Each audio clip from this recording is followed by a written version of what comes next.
بسم اللہ الرحمن الرحیم۔ السلام علیکم۔ میں ہوں آپ کا دوست شفقت علی۔ ویلکم ٹو مائی چینل شفقت علی آفیشیل۔ آج کی ویڈیو کا ٹاپک حضرت یونس علیہ السلام کی مکمل بایوگرافی۔ حضرت یونس علیہ السلام دجلہ کے بائیں کنارے پر آباد عراقی شہر موصل میں پیدا ہوئے۔ آپ حضرت ہود کی اولاد میں سے تھے۔ موصل کے مقابلے نینوا شہر تھا جو اس زمانے میں اپنے عروج پر تھا اور وہاں قوم سامود آباد تھی۔ نینوا کی آبادی 1 لاکھ سے زیادہ تھی جیسا کہ قرآن پاک میں ہے، اور ان یونس کو 1 لاکھ یا اس سے زیادہ لوگوں کی طرف پیغمبر بنا کر بھیجا۔ سورۃ صفات 147۔ حضرت یونس کی عمر 28 سال تھی جب اللہ تعالیٰ نے انہیں اہل نینوا کی رشد و ہدایت پر مامور فرمایا۔ مفسرین کے مطابق حضرت یونس کا عہد 741 تا 781 قبل مسیح۔ آپ کا قرآن کریم کی 6 سورت مبارکہ میں ذکر آیا ہے: سورۃ نساء، سورۃ انعام، سورۃ یونس، سورۃ صفت، سورۃ انبیاء اور سورۃ قلم۔ ان میں پہلی 4 سورت مبارکہ میں حضرت یونس کا نام اور باقی 2 میں ذوالنون اور صاحب حوت یعنی مچھلی والا کہہ کر ذکر کیا گیا ہے۔ نون بڑی مچھلی کو کہتے ہیں کیونکہ آپ کئی دن ایک مچھلی کے پیٹ میں رہے، اس لیے مچھلی والا کہا گیا۔ قرآن کریم کی 10ویں سورت آپ کے نام پر ہے۔ حضرت یونس علیہ السلام کا واقعہ۔ حضرت یونس ایک عرصے تک نینوا کے لوگوں کو توحید کی دعوت اور بت پرستی سے روکتے رہے، مگر قوم نے ان کی دعوت قبول کرنے سے صاف انکار کر دیا۔ صرف یہی نہیں، غرور و تکبر میں مبتلا قوم دیگی نافرمان اقوام کی طرح آپ کی دعوت کا مذاق بھی اڑاتی رہی۔ جب ان کی سرکشی اور نافرمانی انتہا کو پہنچ گئی تو اللہ تعالیٰ نے حضرت یونس علیہ السلام کو حکم دیا کہ لوگوں کو آگاہ کر دو کہ 3 دن کے اندر اندر ان پر عذاب آنے والا ہے۔ آپ نے قوم میں اس کا اعلان کر دیا۔ یہ سن کر قوم یونس نے آپس میں مشورہ کیا تو اس بات پر ان سب کا اتفاق ہوا کہ یونس علیہ السلام کو کبھی جھوٹ بولتے نہیں دیکھا گیا، لہٰذا ان کی بات نظر انداز نہیں کرنی چاہیے۔ مشورے میں یہ بھی طے ہوا کہ دیکھا جائے کہ اگر یونس علیہ السلام رات بستی کے اندر اپنے گھر میں مقیم رہتے ہیں تو سمجھ لو کہ کچھ نہیں ہوگا، اور اگر وہ یہاں سے کہیں اور چلے جاتے ہیں تو یقین کر لو کہ صبح عذاب ضرور آئے گا۔ قصہ مختصر، حضرت یونس علیہ السلام رات کو اس بستی سے نکل گئے۔ صبح ہوئی تو عذاب الہی ایک سیاہ دھواں اور بادل کی شکل میں بستی والوں کے سروں پر منڈلانے لگا۔ جب وہ ان کے قریب ہونے لگا تو لوگوں کو یقین ہو گیا کہ اب وہ سب ہلاک ہونے والے ہیں۔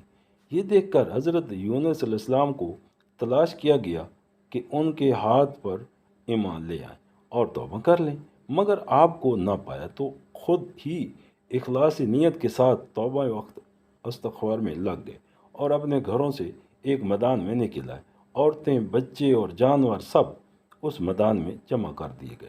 تمام بستی والے ٹاٹ کے کپڑے پہن کر عاجز و انکساری کے ساتھ توبہ کرنے لگے اور عذاب سے پناہ مانگنے میں اس طرح مشغول ہوئے کہ پورا میدان او بقا سے گونجنے لگا۔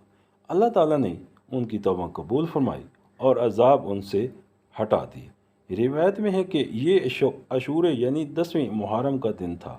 ادھر حضرت یونس علیہ السلام بستی سے باہر اس انتظار میں تھے کہ اب اس قوم پر عذاب نازل ہوگا۔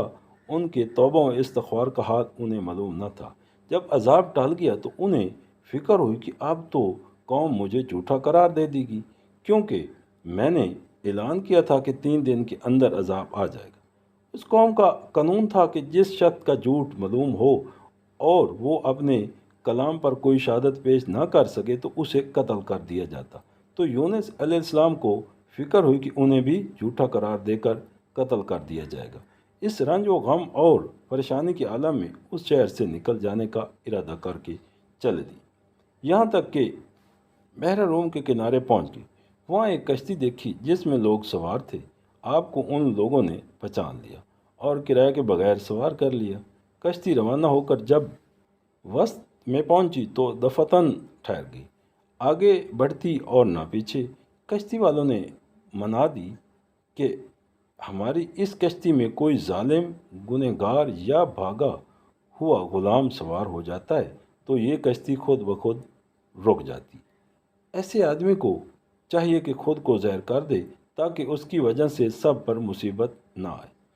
اس پر حضرت یونس بول اٹھے کہ وہ بھاگا ہوا غلام گنہگار میں ہی ہوں، کیونکہ اپنے شہر سے نکل کر کشتی میں سوار ہونا ایک طبی خوف کی وجہ سے تھا، باذن الہی نہ تھا، اور اللہ تعالیٰ کے حکم کے بغیر یوں چلے آنے کو حضرت یونس کی پیغمبرانہ شان نے ایک گناہ قرار دیا کہ پیغمبر کی کوئی نقل و حرکت بلا اذن الہی نہیں ہونی چاہیے تھی۔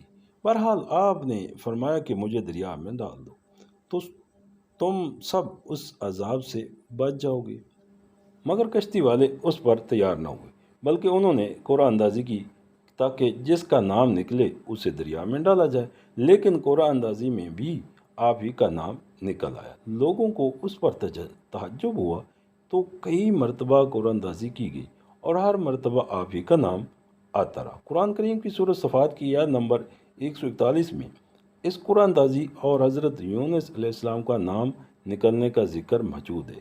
ایک طرف قرعہ اندازی میں نام نکلنے پر آپ کو دریا میں ڈالے جانے کا سامان ہو رہا تھا، دوسری طرف ایک بہت بڑی مچھلی اللہ تعالیٰ کے حکم پر کشتی کے قریب منہ کھولے موجود تھی کہ آپ کو اپنے پیٹ میں جگہ دے۔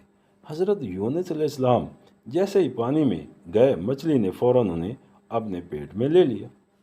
حضرت عبداللہ بن مسعود نے فرمایا کہ حضرت یونس علیہ السلام اس مچھلی کے پیٹ میں 40 روز رہے یا انہیں زمین کی تہہ تک لے جاتی اور دور دراز کی مسافتوں میں پھراتی رہی۔ بعض افراد نے 7، بعض نے 5 دن اور کئی ایک نے مچھلی کے پیٹ میں رہنے کی مدت چند گھنٹے لکھی۔ مظہری حقیقت حال تو اللہ تعالیٰ ہی کو معلوم ہے۔ اس حالت میں حضرت یونس علیہ السلام نے دعا کی، لا الہ الا انت سبحانک انی کنت من الظالمین، تو اللہ تعالیٰ نے دعا قبول فرمائی اور مچھلی نے آپ کو بالکل صحیح سلامت حالت میں کنارے پر ڈال دیا۔ مچھلی کے پیٹ کی گرمی سے ان کے بدن پر کوئی بال نہ رہا تھا۔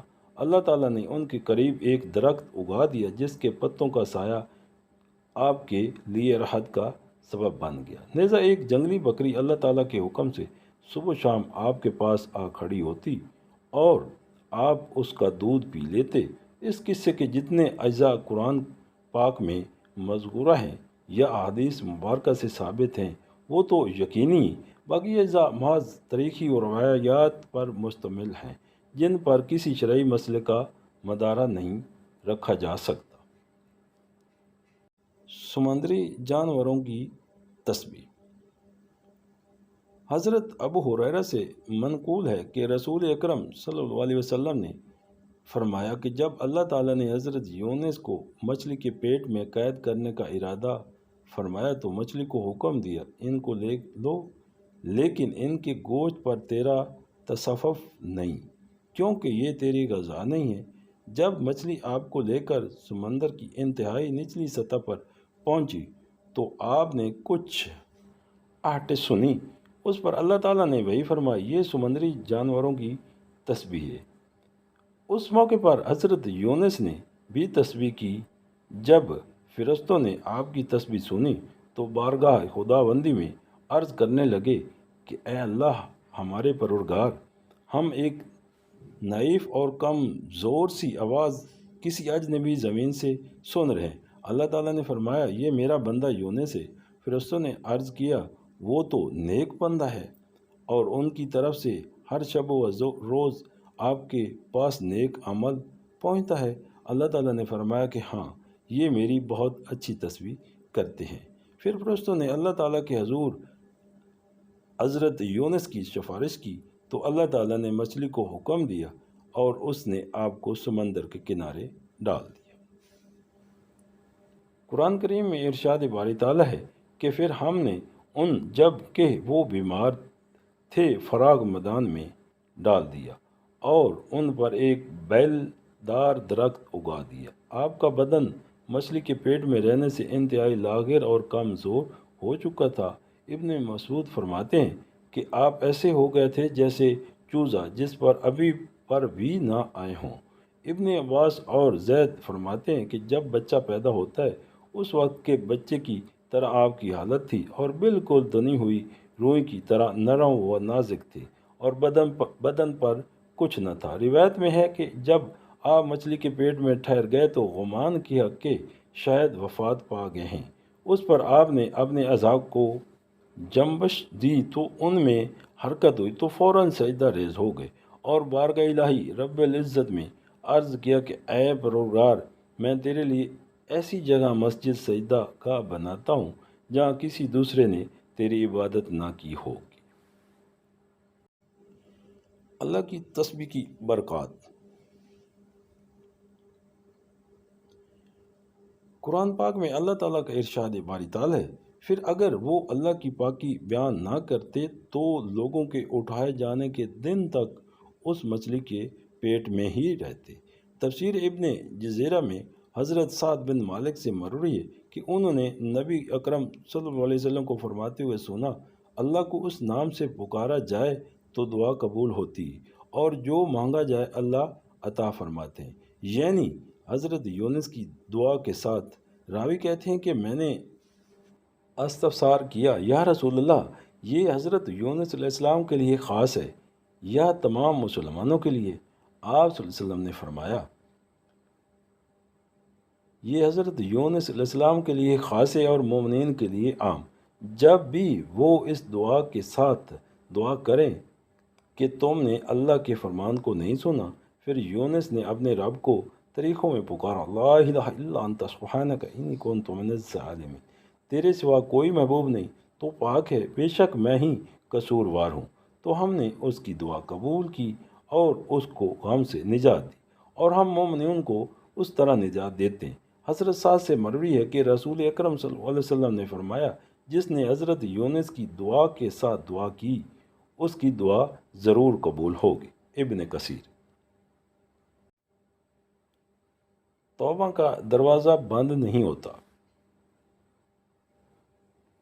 پچھلی اقوام میں قوم یونس کی مثال سب سے منفرد ہے کہ جس نے عذاب کے واقع ہونے سے پہلے ہی صادق دل کے ساتھ عاجزی و آوزاری کرتے ہوئے توبہ استغفار کیا اور اللہ تعالیٰ نے اس قوم سے اپنا عذاب ہٹا دیا، جبکہ قوم نوح، قوم ہود، قوم صالح اور قوم لوط وغیرہ عذاب سے ڈرانے اور بار بار تانیہ کے باوجود شرک و کفر پر ڈسے جمی رہی اور عذاب کی بات کو مذاق سمجھتی رہی، چنانچہ عذاب الہی کا شکار ہو کر ہمیشہ کے لیے نیست و نابود ہو گئی۔ قرآن کریم میں اللہ تعالیٰ ارشاد فرماتے ہیں، بس کوئی بستی ایسی کیوں نہ ہوئی کہ ایمان لاتی تو اس کا ایمان اسے نفع دیتا سوائے یونس کی قوم کی۔ جب وہ ایمان لائی تو ہم نے دنیاوی زندگی میں ان سے رسوائی کا عذاب دور کر دیا اور ایک مدت تک ان کو دنیاوی فائدے سے بہرہ مند رکھا۔ اس تفسیر کا حاصل یہ ہے کہ دنیا کا عذاب سامنے آ جانے پر بھی توبہ کا دروازہ بند نہیں ہوتا، بلکہ توبہ قبول ہو سکتی۔ البتہ آخرت کا عذاب سامنے آ جانے کے وقت توبہ قبول نہیں ہوتی، اور عذاب آخرت کا سامنے آنا قیامت کے دن ہوگا یا موت کے وقت۔ جامعہ ترمذی کی حدیث ہے کہ حضور نبی کریم صلی اللہ علیہ وسلم نے ارشاد فرمایا، اللہ تعالیٰ بندے کی توبہ قبول فرماتے رہتے ہیں جب تک وہ غرغرہ کی حالت میں نہ پہنچ جائیں۔ غرغرہ کی حالت سے مراد موت کا وہ وقت ہے جب نزع کے وقت فرشتے سامنے آ جاتے ہیں۔ اس وقت دنیا کی زندگی ختم ہو کر آخرت کے احکام شروع ہو جاتے ہیں، اس لیے اس وقت کا کوئی عمل قابل قبول نہیں۔ تمام دوستوں سے گزارش ہے کہ اپنی قیمتی رائے ہم سے لازمی شیئر کریں اور اپنے پسندیدہ موضوع کی ویڈیو دیکھنے کے لیے نیچے کومنٹس لازمی کریں۔